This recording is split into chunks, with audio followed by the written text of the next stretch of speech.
Hey Laker Nation, Harrison Graham here. We got videos for you guys all year long, all season long, on into the offseason. So why not subscribe if you haven't already? We cover the latest news, rumors, we had a lot of trade deadline coverage, and a whole lot more planned for you guys. So hit that big red button and subscribe. We're almost at 35,000 subs. We can get there with your help.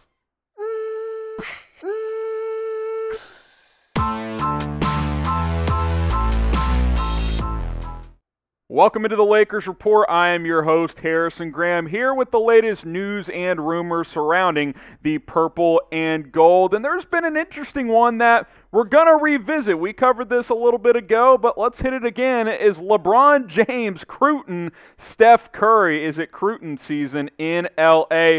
Well, maybe, maybe not. So Steph Curry is set to be a free agent after next season, and as of now has not signed a contract extension with the Golden State Warriors. We'll see if that is revisited this offseason, but as of now, that has not happened. And Brian Windhorst of ESPN has basically floated it out there saying, look, I believe that LeBron is recruiting Steph Curry. They hung out a lot at the All-Star game. LeBron's been a big fan of Steph's for a while, so let's see what Brian Windhorst had to say on this on one of the ESPN basketball podcasts that they do. He said, I thought it was hilarious. Over the All-Star weekend, LeBron was praising Steph up one side and down the other, how much he loves his game, how much he respects him. LeBron has obviously begun the recruiting process of Steph just in the event that he wouldn't extend and that somehow he would become a free agent and the Lakers would have a swing at him. I understand that Brian Windhorst he's a top NBA insider. He's got sources. He's covered LeBron for almost 20 years. But let's be clear. This is a long shot at best. Steph is still under contract for another year. By the time he's a free agent, LeBron will be heading into his 38-year-old season 2 years from now. So, how much staying power does he have at that point? Plus, Steph is the Golden State Warriors. He is the best player in the history of that franchise. I would be floored if he ever left Golden State. Doesn't mean you shouldn't explore it, but I just don't think it's very likely that Steph leaves Golden State, and that's why I'll ask you this question. Do you guys think that Steph Curry will ever leave the Golden State Warriors? Type Y for yes, type N for no. Certainly he's a free agent as of now in a year and a half, and weirder things have happened, but let me know what you guys think, Y for yes or N for no.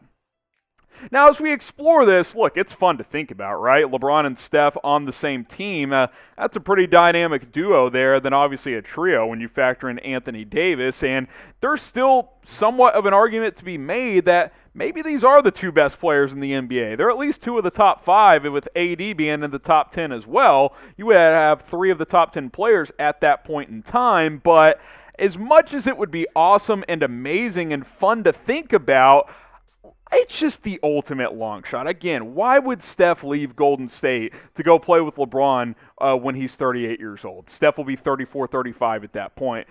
It's fun if you're talking about 2K. It's fun on the in an All-Star game. If this was 5-7 years ago, maybe different things could happen when they were both younger and entering or in their primes at that point. But it's hard to think that 2 years from now LeBron will still be an MVP caliber player. And on top of all of that, again, Steph Curry is in that Kobe category of he's the face of a franchise.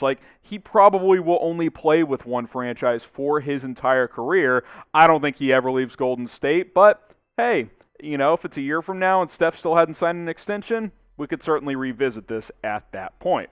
Now, I want to know from you guys, both have been a little hurt, but both have been fantastic. Who's been the better player this year? Type LBJ for LeBron, type SC for Steph Curry.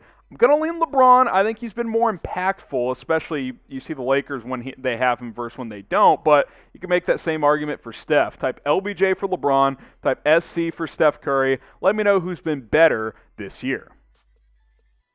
Dennis Schroeder next up on the Lakers Report, and he has apparently turned down the bag. Reports and rumors have been circulating that apparently Dennis Schroeder thought it was a good idea to turn down a 4-year, $84 million extension with the Los Angeles Lakers. Now, Schroeder enters free agency after this season, and the Lakers could certainly lose him now this offseason, but I thought that's a pretty dang good offer if you're LA of over $20 million per year for a 4-year commitment there. If you are Dennis Schroeder, he's averaging over 15 points, but it's not like he's a 20, 25-point scorer, and you're telling me he turned down 4 years and $84 million? What planet is Dennis Schroeder living on? Like, honestly.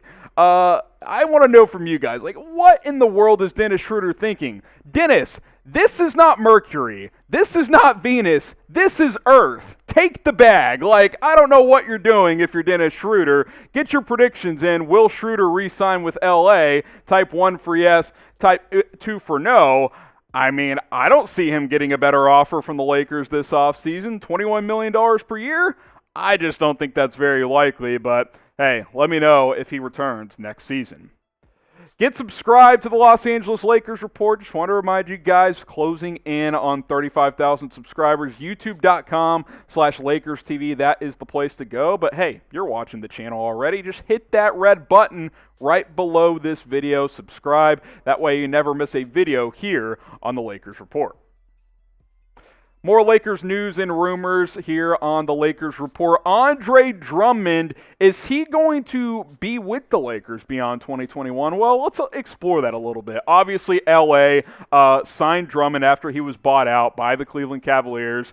Didn't have to trade for him because the Cavs could not find a trade. And now Frank Vogel is saying, hey, we would like to keep him long term. We think he can be an asset moving forward with this organization. Now, me personally, I think it's somewhat unclear what market he'll have, so we'll see how he plays over the next couple of months with LA. But here's what Vogel had to say. He said, look, we want him to help us during this championship run this year. We're hopeful that he's a Laker for a long time to come. That's what we're envisioning, that he's a key piece for us in the short term and in the long term. And ideally, hey, I agree with Vogel. I think that, ideally he plays well. He's a key piece on a championship run, and you re-sign him long term. What do you guys think? Do you want to keep Andre Drummond after this year? Type K for keep him. Type P for pass. No, I just think he's a rental for this upcoming season and don't really envision him as a long-term piece. But get your votes in. K for keep or P for pass. Let me know what your thoughts are on this. My thoughts? We'll see what happens. Let's see what happens over the next couple of months, because it's very possible Drummond comes in and is not super impactful. I mean, there's a reason that the Cavs couldn't find a trade partner for him. Now, I think a team could have easily traded for him, and I think he was worthy of trading for, but his contract was simply too big. I definitely don't think he's getting $28 million per year on his next deal, but if he puts up numbers in the ballpark of this, what he was doing with the Cavs before they shut him down and ultimately bought him out, then hey, I definitely think he's a piece that you can have long-term if you are the Los Angeles Lakers. So we'll see. I think it largely depends on his level of play throughout the rest of the season and on into the playoffs. But I do think the Lakers will have some interest, but they will have to make some tough decisions. Now, we know that Dennis Schroeder turned down an $84 million extension for whatever reason, so he's a free agent. Andre Drummond's a free agent. Talen Horton-Tucker, a player they opted not to trade in the Kyle Lowry trade, which tells me they're going to re-sign him, so that's some money that's going to eat up the cap as well. And Alex Caruso, a player who LeBron really, really likes and plays well with. So there are notable free agents to consider for LA beyond Andre Drummond. So I really think it's up to Drummond. Like, A, is he willing to maybe take a little less than what he could get with another team? And B, does he have a big enough impact the rest of the season to show the Lakers, hey, you guys should pay up and keep me long term? I'd say it's 50-50 right now. We'll have to see how the next couple of months play out. Who's the biggest priority this offseason? Because there's more free agents, Marc Gasol, Wes Matthews. They're aging players. I don't think they're that critical moving forward. Biggest priority this offseason for LA. Type DS for Dennis Schroeder. Type AD for Andre Drummond. Type THT for Talen Horton-Tucker. And then type AC for Alex Caruso. Get your votes in. Biggest priority for the Lakers this offseason. Now, you've been watching the Lakers Report by Chat Sports. Appreciate everybody tuning in for today's show. Make sure you follow us right here for more videos very, very soon.